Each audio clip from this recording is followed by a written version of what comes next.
जबले पूरा ना करबी अरमान देवी जी, तबले छोड़बी नाही धर्म के दुआर देवी जी। पहिला मंगाना हम सिंदूर मांगिले, पहिले मंगाना हम सिंदूर मांगिले।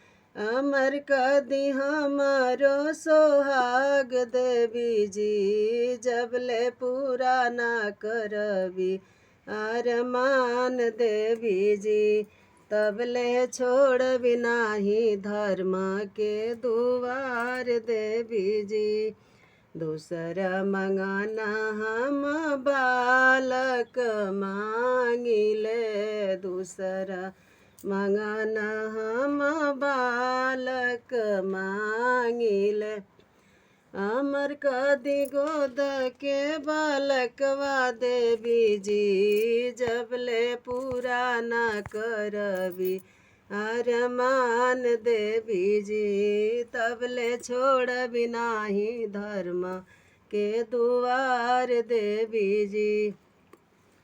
तीसरा मंगाना हम भाई भतीजा मांगिले, तीसरा मंगाना हम भाई भतीजा मांगिले।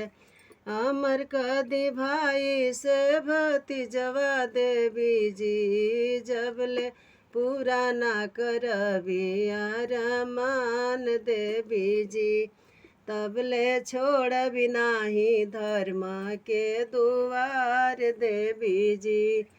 चौथे मंगाना हम अन्न धन मांगिले, चौथे मंगाना हम अन्न धन मांगिले।